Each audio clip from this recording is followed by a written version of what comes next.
My son passed away, and my daughter-in-law inherited the house and $17 million. I only inherited a small cabin in the countryside. Then she kicked me out of the house and said, "Now go live with the pigs, you useless old woman." Days later, I found something in the cabin that made her turn pale. "It's not fair. I should be the one with this fortune. I'm glad to have you here. Follow my story until the end and comment the city you're watching from so I can see how far my story has reached." I never imagined that burying my son would be easier than sitting in that lawyer's office 3 days later. The funeral had been a blur of black clothes and sympathetic faces, but this was when reality truly hit me. "Mrs. Patterson," the lawyer said, adjusting his glasses as he opened the thick folder containing Michael's will. "I know this is difficult, but we need to go through your son's final wishes." I sat stiffly in the leather chair, my hands clasped tightly in my lap. Beside me, Zuri shifted constantly, her manicured nails tapping against her designer purse. My daughter-in-law had been unusually quiet since we'd arrived, but I could feel the tension radiating from her like heat from a furnace. Michael had been gone for only a week, a heart attack at 38. So sudden, so final. The doctors said it was a genetic condition, something that could strike without warning. All those years I'd worried about car accidents or dangerous situations, never thinking his own heart would betray him. "To my beloved wife Zuri," the lawyer began reading, and I felt my stomach tighten. "I leave the family home at 1247 Oakwood Drive, along with all furnishings, vehicles, and the sum of $17 million from my investment accounts and life insurance policies. $17 million. The number hit me like a physical blow. Michael had built a successful tech consulting firm, but I'd never realized just how wealthy he'd become. Zuri's sharp intake of breath told me she hadn't known either, but when I glanced at her, I saw something that made my blood run cold. Not surprise, but satisfaction, as if she'd been expecting this all along. The lawyer continued reading, but his voice seemed to fade into background noise.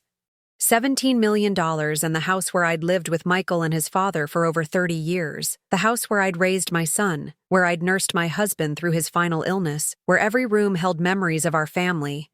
And to my mother, Eileen Patterson, the lawyer's voice brought me back to the present. "I leave the property located at 847 County Road 15, known as Willow Creek Cabin, along with all structures and contents therein." That was it.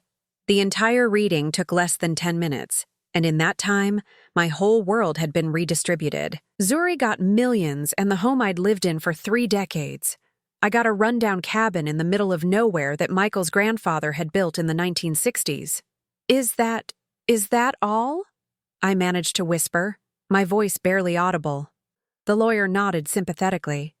"Your son was very specific about his wishes, Mrs. Patterson. The cabin property includes 43 acres of land. 43 acres of worthless forest land with a cabin that hadn't been maintained in years. I'd been there maybe 5 times in my entire life, and each time I'd wondered why Michael's grandfather hadn't just sold the property." Zuri finally spoke, her voice sickeningly sweet. "Oh, Eileen, I'm sure Michael thought you'd love having a peaceful place to retire. You know how much you enjoy solitude." The way she said solitude made it sound like a character flaw. I looked at her, really looked at her, and saw something I'd been too grief-stricken to notice before. There was no sadness in her eyes, no trace of the devastation I felt at losing Michael. Instead, there was a cold calculation that made my skin crawl. "I suppose I should start looking for somewhere else to live," I said quietly, the reality of my situation sinking in.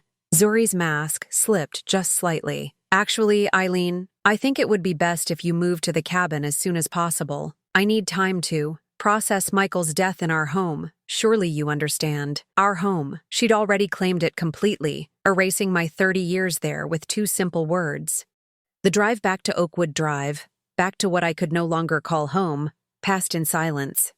Zuri disappeared into the master bedroom immediately, leaving me standing alone in the living room where Michael had taken his first steps, where we'd celebrated every Christmas, where just last month he'd told me about the new contract that would secure his company's future. That night, I couldn't sleep. I walked through the house like a ghost, touching familiar objects that would soon belong to someone else. In Michael's office, I found myself staring at the family photos on his desk. There was one of him at 5 years old, gap-toothed and grinning, holding up a fish he'd caught at Willow Creek Cabin. I'd forgotten about that day until now. The next morning, Zuri emerged from the master bedroom fully dressed, her hair and makeup perfect despite the early hour. She found me in the kitchen, sitting at the table with a cup of coffee I hadn't touched. "Eileen," she said, her tone brisk and businesslike, "I've arranged for a moving company to help you pack. They'll be here this afternoon." "This afternoon?" I looked up at her in shock. "But I thought, I know this is hard," she interrupted, but her voice held no sympathy. "But honestly, staying here is just prolonging the grieving process for both of us. The cabin will be good for you. Fresh air, nature, time to reflect." She made it sound like a vacation instead of an exile. I spent that morning packing 40 years of my life into cardboard boxes. The movers Zuri had hired worked efficiently, loading my belongings into their truck with the indifference of people handling objects rather than memories. I kept expecting Zuri to appear, to offer some small kindness or acknowledge what this move meant to me. Instead, she stayed locked in the master bedroom until it was time for me to leave. As I stood in the driveway, watching the moving truck pull away, Zuri finally emerged. She walked toward me with the measured steps of someone who'd been waiting for this moment. "I want you to know, Eileen," she said, stopping just close enough that her words would cut deep, "that Michael and I discussed this. He felt it was time for you to have your own space. He was worried about you becoming too dependent." The lie was delivered with such practiced sincerity that for a moment I almost believed her. But I knew my son. I knew the relationship we'd had. This wasn't his voice speaking. This was Zuri, rewriting history to suit her narrative. "Now go live with the pigs, you useless old woman," she added, her mask finally dropping completely. "That cabin is exactly where you belong." The cruelty in her voice hit me like a slap. This was the woman my son had loved, had chosen to share his life with. This was the person he'd trusted with $17 million and the home that held our family's entire history. I got into my car without responding. What could I say? The law was on her side. Michael's will was clear. I had no legal recourse, no way to fight what felt like the ultimate betrayal. As I drove away from Oakwood Drive for the last time, I caught sight of Zuri in my rearview mirror. She was standing in the doorway of the house, watching me leave with an expression of unmistakable triumph. The drive to Willow Creek took 2 hours through increasingly rural roads. By the time I reached the cabin, the sun was setting, casting long shadows through the overgrown trees that surrounded the property. The structure looked even worse than I remembered. Weathered wood, a sagging porch, windows so dirty they were nearly opaque. This was my inheritance. This was what my son had thought I deserved. Standing there in the gathering darkness, listening to the sounds of the forest around me, I felt more alone than I ever had in my 64 years. But somewhere in the back of my mind, a small voice whispered that something about all this didn't make sense. Why would Michael, who called me every Sunday and never missed my birthday, suddenly decide I needed to be isolated in the middle of nowhere? Why would he give his wife everything and leave me with practically nothing? I pulled out my phone to call him, forgetting for a moment that he was gone. The reality hit me again like a physical blow, but this time, mixed with the grief, was something else. Suspicion. The moving truck arrived at Willow Creek the next morning, looking absurdly out of place on the narrow dirt road. The driver took one look at the cabin and shook his head.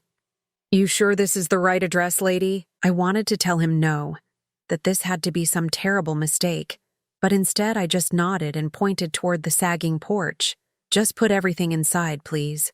It took the movers 3 hours to unload 40 years of my life into a space that felt like it could barely contain 4 decades of dust. My beautiful dining room set looked ridiculous in the small main room. My china cabinet, which had belonged to my grandmother, stood awkwardly against a wall of knotty pine that hadn't been stained since the Carter administration. After the movers left, I stood surrounded by boxes, feeling completely overwhelmed. The cabin had electricity, barely, and running water that came out brown for the first few minutes. The heat came from an old wood-burning stove that I had no idea how to operate. This wasn't retirement. This was exile. I spent the first night on an air mattress, too exhausted to set up my bed frame. Every sound made me jump.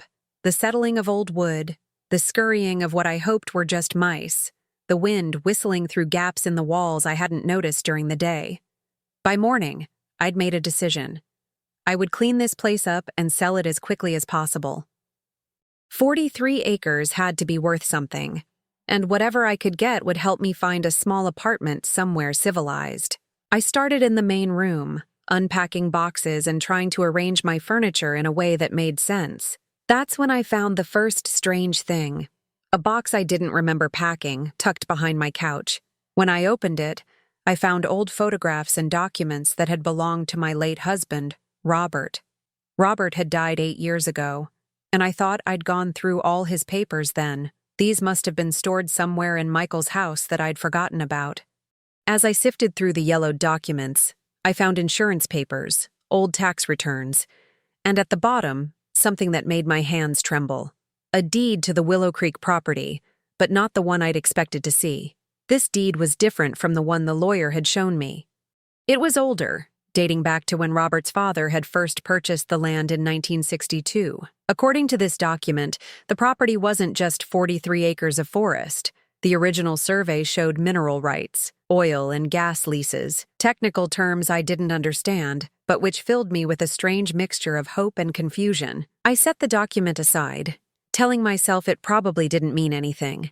Mineral rights to land that had never produced anything were essentially worthless, but something about finding these papers in a box I didn't remember packing bothered me. I was still thinking about it when I heard a car approaching.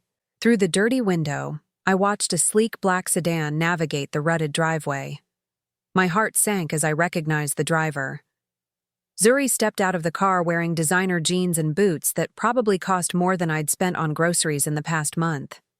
She looked around with obvious distaste, picking her way carefully toward the cabin as if the ground might contaminate her. "Eileen!" she called out in that false sweet voice she'd perfected. "I thought I'd check on how you're settling in." I opened the door, not bothering to invite her inside. "What do you want, Zuri?" "I brought you some things from the house," she said, holding up a small cardboard box. "Some of Michael's old clothes and a few items I thought you might want." She pushed past me into the cabin, and I saw her eyes scanning everything with an intensity that made me uncomfortable. This wasn't a casual visit from a concerned daughter-in-law.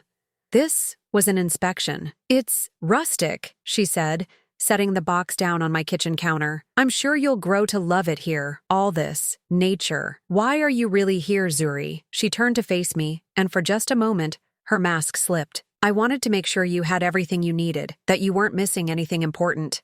The way she emphasized important made my skin crawl. Her eyes kept darting around the room, and I realized she was looking for something specific.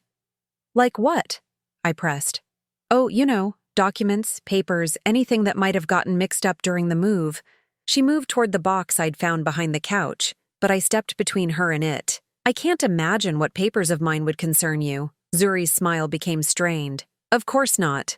I just want to make sure there aren't any loose ends. Legal matters can be so complicated when someone dies." She stayed for another 20 minutes, making awkward small talk while her eyes continued to search the room. When she finally left, I felt like I could breathe again, but her visit had accomplished one thing. It had confirmed my growing suspicion that something wasn't right about Michael's will or my inheritance. That evening, I went through the box of Robert's papers more carefully. Most of it was routine. Old insurance policies, warranty information for appliances we'd replaced years ago, receipts for home repairs. But at the very bottom, wrapped in a rubber band, I found something that made my heart race, a letter addressed to me in Michael's handwriting. My hand shook as I opened it. The letter was dated just 3 months before Michael's death. "Mom," it began, "if you're reading this, something has happened to me and you're probably confused about why I left you the cabin. I know it doesn't seem like much compared to what Zuri inherited, but I need you to trust me. The cabin is more important than it appears. Look in Dad's old toolbox in the shed. There's something there you need to find. And Mom, Be careful who you trust. Not everything is what it seems. Love, Michael. I read the letter 3 times before it fully sank in. Michael had known something might happen to him. He'd planned for this. But what was in Robert's toolbox? And why had Michael hidden this letter among his father's papers instead of with the will? I looked out at the darkening forest surrounding the cabin. Somewhere out there was a shed I hadn't even explored yet. And in that shed, apparently, were answers to questions I didn't even know I should be asking. The realization hit me like a bolt of electricity. Zuri's visit hadn't been about concern or loose ends. She'd been looking for this letter, or something like it. She'd been searching for evidence of whatever Michael had discovered. As I folded the letter carefully and tucked it into my pocket, I felt something I hadn't experienced in days: hope. Mixed with that hope, though, was a growing dread. If Michael had felt the need to hide a message for me, if he'd been worried enough to write that letter 3 months before his death, then what exactly had he stumbled upon? And more importantly, what was Zuri so desperate to find? The wind picked up outside, rattling the windows of the old cabin, but for the first time since Michael's funeral, I didn't feel afraid. I felt determined. Tomorrow, I would find that toolbox. I barely slept that night. Michael's letter felt like it was burning a hole in my pocket, and every creak of the old cabin made me wonder if Zuri had come back. By dawn, I was dressed and ready to search for Robert's toolbox. The shed stood about 50 yards behind the cabin, half hidden by overgrown bushes and leaning slightly to one side like it might collapse at any moment. The door stuck, swollen from years of moisture, and I had to put my full weight behind it to get it open. Inside, everything was covered in a thick layer of dust and spider webs. Rusty garden tools hung from hooks on the walls, and wooden shelves held paint cans so old their labels had faded to illegibility. It looked like no one had been in here for years. But there, in the far corner, sat Robert's red metal toolbox, the same one he'd carried to every home repair project for 30 years. My throat tightened with memories of watching him fix leaky faucets and squeaky hinges. Always patient, always thorough. The toolbox was heavier than I remembered, and it took both hands to lift it onto the workbench. The latches were corroded but still functional. When I opened it, the familiar smell of metal and old oil hit me, along with something else. The faint scent of Robert's cologne that had somehow lingered all these years. The top tray held the usual assortment of screwdrivers, wrenches, and measuring tape. But when I lifted it out, I found something underneath that definitely hadn't been there when Robert was alive. A manila envelope, thick with documents, and a small brass key attached to a piece of string. My hands trembled as I opened the envelope. The first document was a geological survey of the Willow Creek property, dated just 6 months before Michael's death. Technical language filled the pages, but certain phrases jumped out at me. Significant petroleum deposits, estimated reserves, and commercial viability confirmed. The next document was even more shocking. A letter from Blackstone Energy Corporation offering to purchase the mineral rights to the property for $50 million. $50 million. I had to read it 3 times before the number felt real. The letter was addressed to Michael, dated 2 months before his death, and marked, "Urgent, response required." But that wasn't the most devastating discovery. At the bottom of the envelope was a copy of Michael's real will, not the one read in the lawyer's office, but a different version dated 1 week before his death. In this will, everything was reversed. The cabin and its mineral rights were left to me, along with detailed instructions about the oil deposits and the pending offer from Blackstone Energy. Zuri was left with only the house and a modest trust fund of $200,000. Attached to this will was a note in Michael's handwriting. "Mom, I discovered Zuri has been slowly poisoning me. I have proof, but I'm not sure how much time I have. If something happens to me, this is your insurance policy. The key opens a safety deposit box at First National Bank, Box 247. Everything you need is there. I love you." Michael. The world seemed to tilt around me. I gripped the edge of the workbench to keep from falling as the implications crashed over me like a wave. Zuri had murdered my son. She had poisoned him slowly, methodically, while he figured out her plan and tried to protect me from beyond the grave. And somehow, She had managed to substitute a fake will for the real one, stealing both Michael's life and his intended legacy. The key felt impossibly heavy in my palm. Box 247 at First National Bank. Whatever Michael had discovered about Zuri's crimes was waiting there.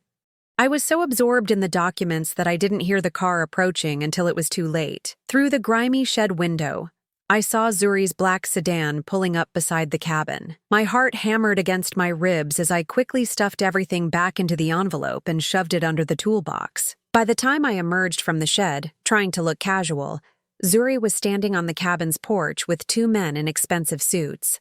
"Eileen!" she called out, her voice bright with false cheer. "Perfect timing. I've brought some people who want to meet you." I walked toward them slowly, the brass key clutched in my fist behind my back. "What's this about?" "These gentlemen represent a development company," Zuri explained, gesturing to the taller of the two men. "They're interested in purchasing your property." The man stepped forward with a predatory smile. "Mrs. Patterson, I'm David Hutchins from Riverside Development. We specialize in converting rural properties into residential communities. Your 43 acres would be perfect for our next project. We're prepared to make you a very generous offer," the second man added. $75,000 cash, with a quick closing. You could be out of this rustic situation within a week. $75,000 for property that Blackstone Energy wanted to pay $50 million for. I looked at Zuri, who was watching me with barely concealed anxiety. She needed me to sell this land, and she needed it to happen before I discovered what Michael had left for me. "That's very generous," I said carefully, "but I'm not interested in selling right now. I'm just getting settled." Hutchins exchanged a glance with his partner. "Mrs. Patterson, I don't think you understand the reality of your situation. This property needs significant work to be habitable long-term. The plumbing, the electrical system, the structural integrity of the cabin, you're looking at tens of thousands in repairs. And let's be honest," Zuri added with false sympathy, "at your age, living out here alone isn't practical. What if you had a medical emergency? What if something happened and no one could find you for days?" The threat was subtle but unmistakable. I was 64 years old, living alone in an isolated cabin with no close neighbors and spotty cell phone service. If someone wanted to make me disappear, this would be the perfect place to do it. "I appreciate your concern," I said, forcing my voice to remain steady, "but I'm not ready to make any decisions about the property yet." Hutchins's smile never wavered, but his eyes hardened. "Perhaps you'd like to take a day or two to think it over. We'll be staying at the Pineview Motel in town if you change your mind." After they left, I sat in the cabin staring at the brass key, my mind racing. Zuri wasn't just a gold digger who had married Michael for his money. She was a calculating murderer who had planned everything from the beginning: the fake will, the rushed sale of the mineral rights, even my isolation at the cabin. It was all part of her scheme. But Michael had been smarter than she'd given him credit for. Even while she was poisoning him, he'd managed to gather evidence and create a backup plan. The real question was, how much time did I have before Zuri realized I'd found it? I looked out at the gathering dusk, knowing that tomorrow I would drive to First National Bank and open that safety deposit box. Whatever Michael had left there would give me the weapons I needed to fight back. But tonight, alone in the cabin with only the wind for company, I couldn't shake the feeling that Zuri already suspected I knew more than I was letting on. The game had begun, and I was no longer the grieving mother who could be easily dismissed. I was a woman with nothing left to lose and everything to fight for. And Zuri had no idea what was coming. The drive to First National Bank took me through the small town where Michael had grown up, past the elementary school where he'd learned to read, and the park where we'd spent countless Saturday afternoons. Every familiar sight felt different now, colored by the knowledge of what Zuri had done to him. The bank sat on Main Street, a solid brick building that had been there since the 1940s. I'd had an account there for over 30 years, but I'd never rented a safety deposit box. My hands shook slightly as I approached the receptionist. "I need to access safety deposit box 247, I said, producing the brass key and the copy of Michael's real will that established my legal right to the contents. The bank manager, Mrs. Chen, reviewed the documents with the careful attention of someone who'd seen plenty of family drama played out in her office. After 20 minutes of verification calls and paperwork, she led me down a narrow staircase to the vault. "Take as much time as you need, Mrs. Patterson," she said, sliding the metal box from its slot. "Ring the bell when you're finished." Alone in the small viewing room, I lifted the lid of the safety deposit box with trembling fingers. Inside was a world of evidence that Michael had carefully assembled in his final months. A paper trail that would destroy Zuri completely. The first item was a thick folder labeled medical evidence. It contained copies of Michael's medical records from his regular doctor, along with reports from a private lab that had analyzed his hair and blood samples. The results showed consistent levels of thallium, a heavy metal that, when administered in small doses over time, could cause heart failure while being nearly undetectable. Thallium poisoning. That's how Zuri had murdered my son. The next folder contained financial records showing that Zuri had been systematically moving money from Michael's accounts into offshore holdings in her name. Over the past year, she'd transferred nearly $3 million, always in amounts small enough to avoid triggering automatic reporting requirements. But the most damning evidence was in the third folder, surveillance footage. Michael had installed hidden cameras in their home after he began suspecting Zuri. The USB drive contained hours of footage showing her adding something to his coffee each morning, crushing pills into his dinner, even injecting something into his insulin pen when he'd been briefly diabetic the year before. There was also audio recordings, conversations where Zuri spoke to someone on the phone about the old woman and how I needed to be handled after Michael was gone. The voice on the other end was male, and while I couldn't identify it, the conversations made it clear that Zuri had an accomplice. "The cabin situation is temporary," Zuri's voice came through clearly on one recording.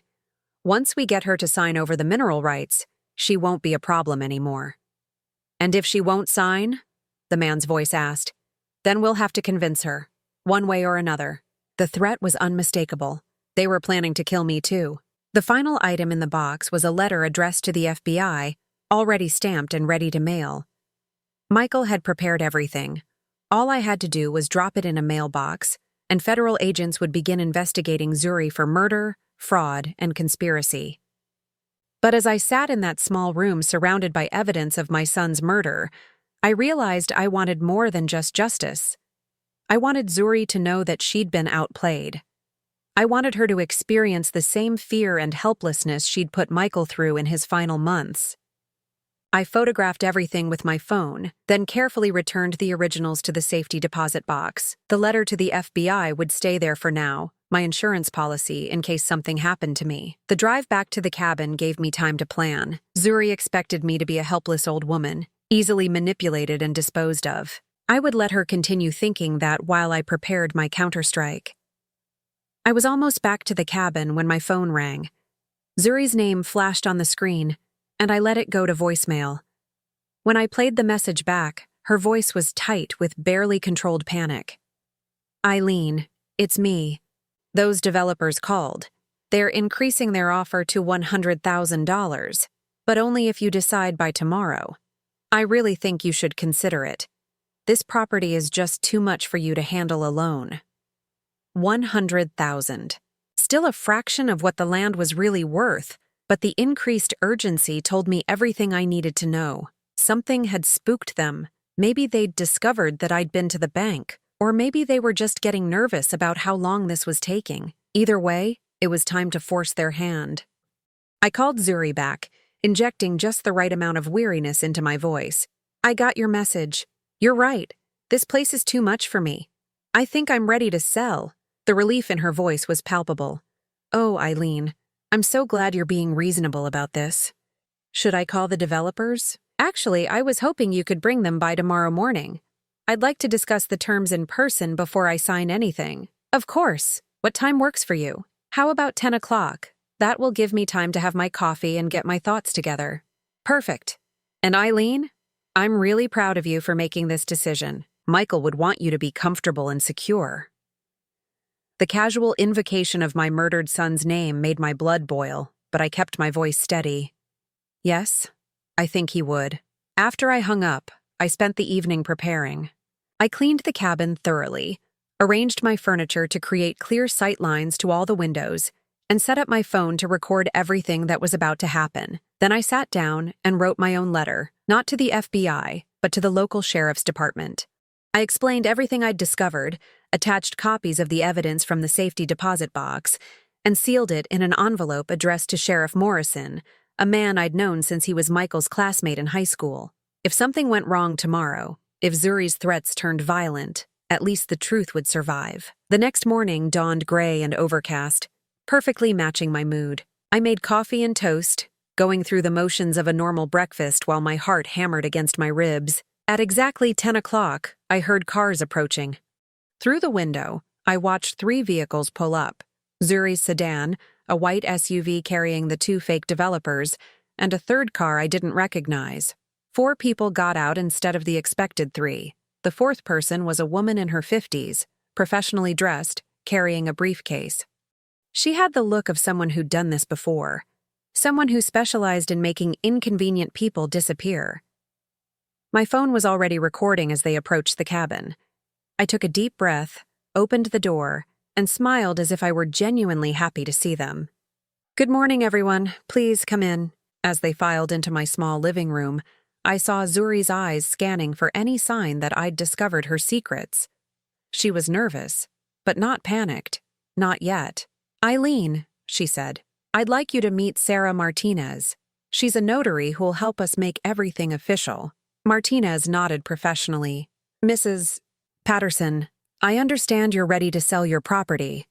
Do you have any questions about the paperwork?"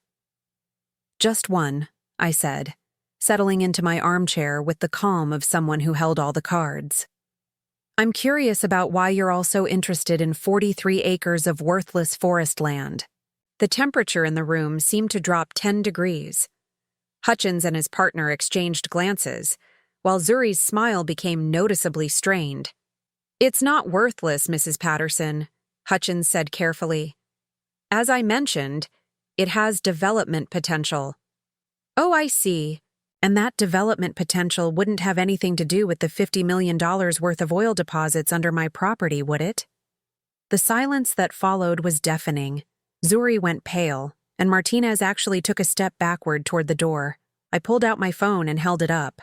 "Did you know this has been recording our entire conversation? Including the part where you all conspired to defraud me out of $50 million. Zuri's composure finally cracked completely. "You don't know what you're doing, Eileen. You're in over your head." "Am I? Because it seems to me like I know exactly what I'm doing. Just like my son knew what he was doing when he hid evidence of his own murder." The words hung in the air like a physical presence. Zuri's face cycled through shock, fear, and finally, cold calculation. "I don't know what you think you found," she began. "I found everything, Zuri. The thallium poisoning, the forged will, the offshore accounts, the surveillance footage. All of it." Martinez was already heading for the door, clearly wanting no part of whatever was about to happen. Hutchins and his partner weren't far behind her, but Zuri stepped closer, and for the first time, I saw the real woman beneath the mask. The cold-blooded killer who had methodically murdered my son. "You can't prove anything," she said, but her voice lacked conviction. I smiled, feeling truly calm for the first time in weeks. "Actually, Zuri, I can prove everything. The question is, what are you going to do about it?" The fake developers and the notary were already in their cars, engines running when Zuri turned back to face me. Her mask had completely fallen away now, revealing the predator underneath. The woman who had smiled sweetly at Michael's funeral was gone, replaced by someone whose eyes held nothing but cold calculation. "You think you're so clever," she said, stepping closer to where I sat in my armchair. "But you're just a foolish old woman who doesn't understand the game she's playing." I kept my phone positioned to capture everything, my finger hovering over the emergency call button. "I understand perfectly. You murdered my son for money, and now you want to kill me too." "Michael was weak," she spat, her voice dripping with contempt. "He actually believed in love and family. He never saw what was right in front of him until it was too late. He saw enough. He gathered evidence, changed his will, made sure you'd never get away with this." Zuri laughed, but it was a harsh, brittle sound. "Evidence? You mean that pathetic collection of papers he thought he was hiding so cleverly? Did you really think I didn't know about his little spy cameras and his secret trips to doctors? My blood ran cold. What are you talking about? I've known about Michael's investigation for months. Every doctor he visited, every test he ran, every piece of evidence he thought he was gathering. I was 3 steps ahead of him the entire time. She pulled out her phone and scrolled through what looked like a series of text messages. Dr. Henderson was very cooperative once I explained the situation to him. Amazing how quickly medical professionals will falsify records when their own families are threatened. The implications hit me like a physical blow. If Zuri had known about Michael's investigation, if she'd been manipulating the evidence from the beginning. The medical records in the safety deposit box, I whispered. Completely fabricated. The blood tests showing thallium, fake. The hair samples, tampered with. Even those surveillance videos you're so proud of. I made sure Michael's cameras captured exactly what I wanted them to capture.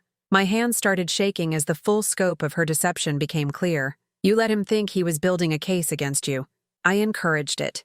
Poor Michael, so desperate to protect his mommy. He had no idea that every piece of evidence he collected was actually strengthening my position. When the authorities eventually investigate his death, and they will, thanks to all his paranoid preparations, they'll find a mentally unstable man who was convinced his loving wife was trying to poison him. She moved to the window, looking out at the empty driveway where the other cars had disappeared. The tragic truth will be that Michael suffered a psychotic break in his final months, paranoid delusions, wild accusations, secret meetings with doctors who'll testify that he was exhibiting signs of severe mental illness. But the will, the real will that leaves me everything, also fake. I had Michael create that secret will himself, convinced him it was necessary to protect you from me. He wrote it in his own handwriting, signed it willingly, even had it notarized by someone who'll swear Michael seemed perfectly rational at the time. The room seemed to spin around me. Every piece of evidence I thought I had, every weapon Michael had left me to fight with, all of it was part of Zuri's elaborate trap. The best part, she continued, her voice taking on an almost dreamy quality, is that Michael died believing he'd outwitted me. In his final moments when the massive heart attack hit, he probably felt satisfied knowing that his dear mother would be protected. I felt sick to my stomach. Why are you telling me this? Because I want you to understand how completely you've lost before I finish what I started. She turned back to face me, and I saw something in her eyes that made my skin crawl. Michael wasn't the only one who underestimated me, Eileen. You did too. She walked to the kitchen and opened the cabinet where I kept my coffee mugs. Did you enjoy your coffee this morning? I noticed you made a fresh pot before we arrived. Very hospitable of you. The mug I'd used for breakfast was still sitting in the sink, and suddenly I understood why I'd been feeling slightly dizzy since they'd arrived. The room seemed to tilt, and I gripped the arms of my chair to steady myself. What did you do? The same thing I did to Michael, just much faster. Concentrated thallium solution, completely tasteless, virtually undetectable unless you know exactly what to look for. She checked her watch. You've got maybe 20 minutes before the heart palpitations start. 30 minutes after that. Complete cardiac arrest. I tried to stand, but my legs wouldn't support me. The phone slipped from my fingers and clattered onto the floor. The beautiful irony, Zuri said, settling into the chair across from me as if we were having a pleasant conversation, is that everyone will believe you committed suicide. A grieving mother, overwhelmed by financial problems and living alone in this depressing cabin, it writes itself. She pulled a piece of paper from her purse and placed it on the coffee table between us. Even through my growing confusion, I could see it was a suicide note, written in what looked remarkably like my handwriting. I can't go on without Michael, she read aloud. The guilt of knowing I failed him as a mother is too much to bear. I'm sorry for the pain I've caused everyone. Very touching, don't you think? My vision was starting to blur, but I forced myself to focus. There had to be something, some way to fight back. The recording on my phone, but even as I thought it, I realized Zuri was right.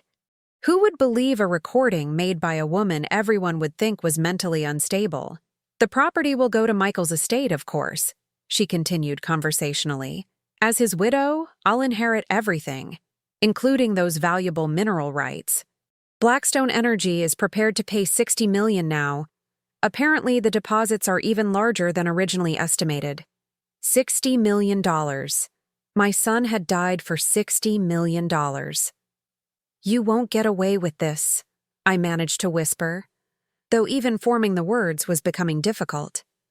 I already have gotten away with it. Michael's death was ruled natural causes. Your death will be ruled suicide, and I'll be the grieving widow who lost both her husband and her mother-in-law to tragic circumstances beyond anyone's control. She stood up and walked to the door. I'm going to leave now, Eileen. When they find you tomorrow, I'll be at the spa in town, getting a massage and building an alibi. By the time anyone thinks to question me, all the evidence will point to a depressed old woman who couldn't handle her grief. The cabin door opened, letting in a gust of cold air that made me shiver. Or maybe that was the poison working its way through my system. Goodbye, Eileen. I'd say I'm sorry it had to end this way, but we both know that would be a lie. The door slammed shut, and I heard her car starting up outside. Within moments, the sound of her engine faded into the distance, leaving me alone with the growing certainty that I was going to die. But as I sat there, fighting against the fog that was clouding my thoughts, I remembered something Zuri didn't know about, something I'd done that morning before anyone arrived. The letter I'd written to Sheriff Morrison wasn't sitting on my kitchen counter where I'd left it. It was already in the mail, dropped into the post office box in town during my early morning drive to get supplies. Sheriff Morrison would receive that letter tomorrow, along with copies of everything I'd found in the safety deposit box. Even if Zuri had manipulated the original evidence, my letter would raise enough questions to trigger a real investigation. It wasn't much, but it was something. As my heart began to race erratically and the room spun around me, I held on to that single thought. Zuri thought she'd won, but she'd made one critical mistake. She'd underestimated a mother's love for her child. And now, even if I didn't survive, she was going to pay for what she'd done to Michael.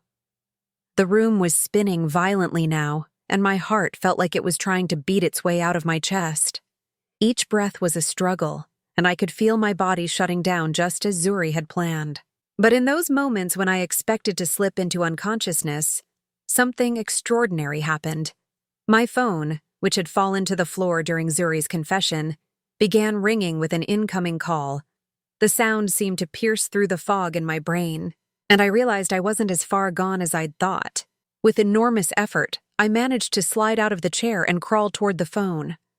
The caller ID showed Sheriff Morrison's name. My letter. Somehow he'd gotten it early. Mrs. Patterson? His voice crackled through the speaker when I managed to answer. I got your letter this morning. Are you all right? You sound poisoned, I gasped into the phone. Zuri. She just left. Thallium in my coffee.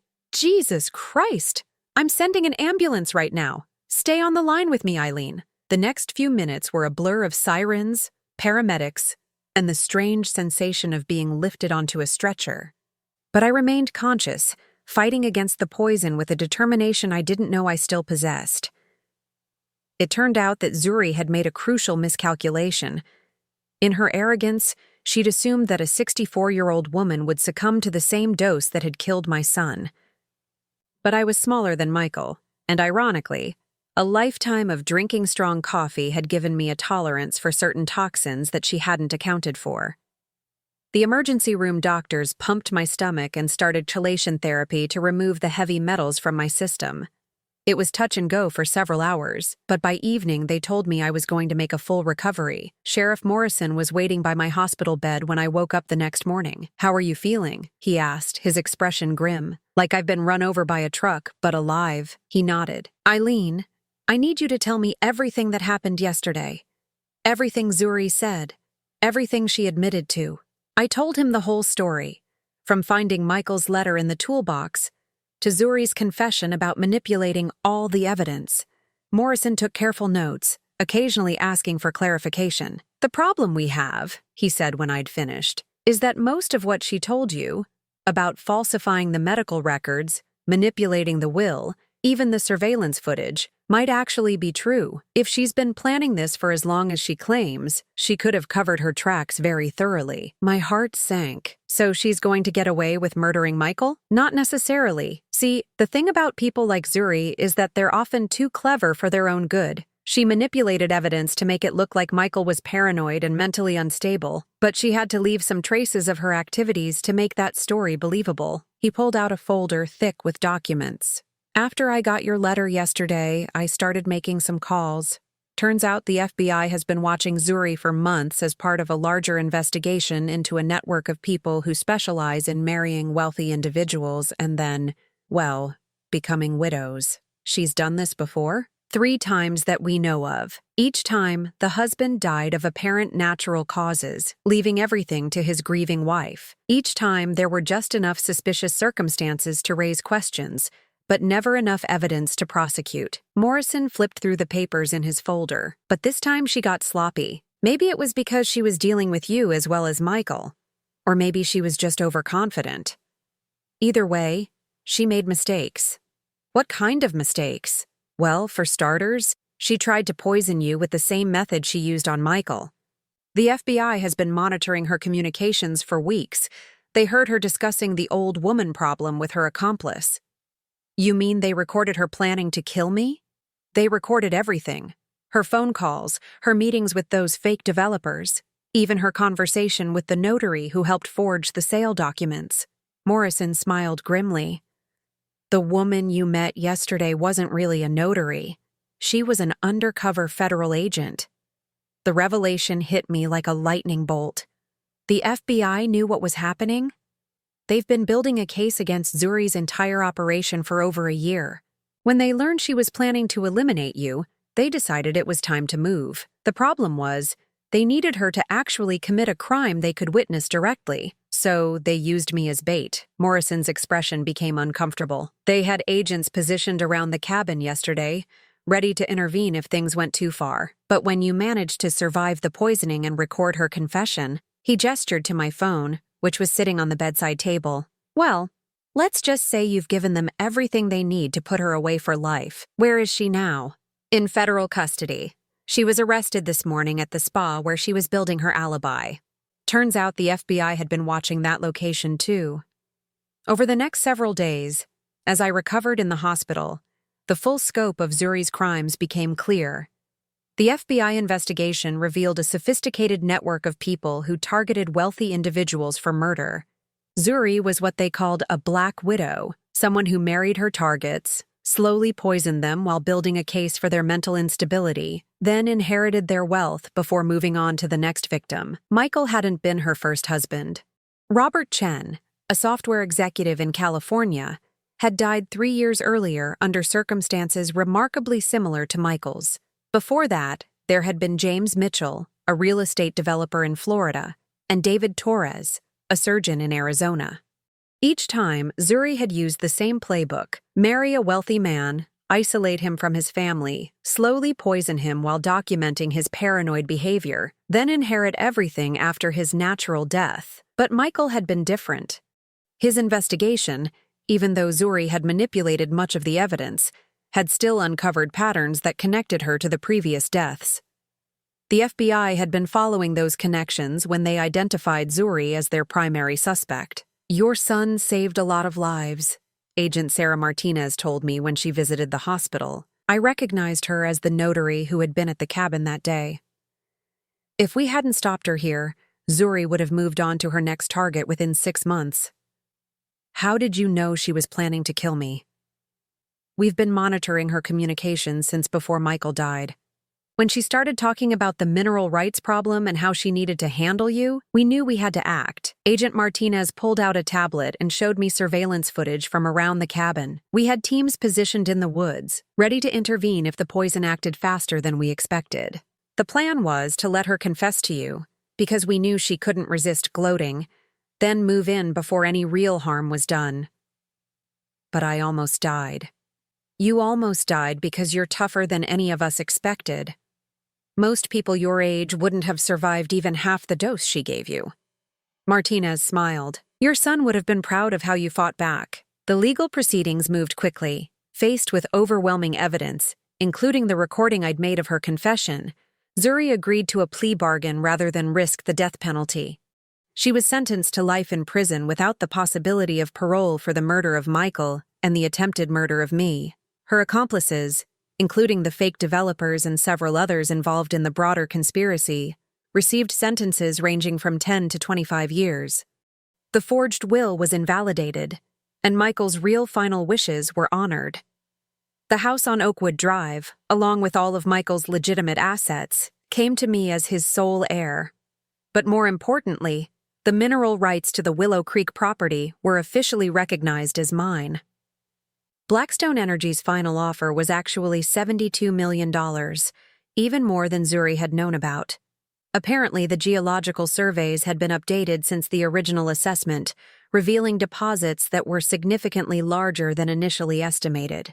I sold the mineral rights, but kept the cabin. After everything that had happened, that little structure in the woods had become something special to me. Not a place of exile, but a sanctuary where I'd found the strength to fight back against someone who thought she could destroy my family. 6 months later, I was sitting on the cabin's newly renovated porch, watching the sunrise paint the forest in shades of gold and amber. The place looked nothing like it had when I'd first arrived in despair and confusion. New windows, fresh paint, a solid roof, and modern plumbing had transformed it into the peaceful retreat Michael had always intended it to be. I'd kept the house on Oakwood Drive as well, but I found myself spending more and more time at Willow Creek. There was something healing about the silence here, about the way the morning mist rose from the stream and the way the trees whispered secrets to each other in the wind. My phone buzzed with a text message from Agent Martinez. "Thought you'd want to know? The FBI recovered over $50 million that Zuri had stolen from her previous victims. The money is being returned to the families." I smiled, thinking about the justice in that. Zuri's greed had ultimately been her downfall. If she'd been content with Michael's life insurance money and a modest inheritance, she might have gotten away with murder. But her need for more, for the mineral rights, for complete control, had led her to make the mistakes that brought her down. Another text came in, this one from Sheriff Morrison. Grand jury returned indictments in 3 more cases. Zuri's going to be charged with additional murders in California, Florida, and Arizona. Justice for all her victims. I set the phone aside and picked up the framed photograph sitting on the small table beside my chair.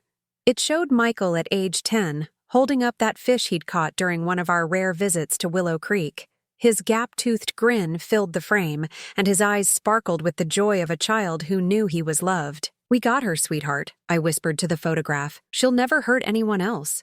A gentle breeze rustled the leaves overhead, and for just a moment, I could swear I heard Michael's voice carried on the wind, not speaking words, but conveying a feeling of peace, of completion, of a son's love for his mother that death itself couldn't diminish. I had my justice. I had my freedom. And I had my memories of the boy who had loved me enough to reach back from beyond the grave to save me from the woman who had destroyed him. In the end, that was worth more than all the oil in the ground beneath my feet. Now I'm curious about you who listened to my story. What would you do if you were in my place? Have you ever been through something similar? Comment below.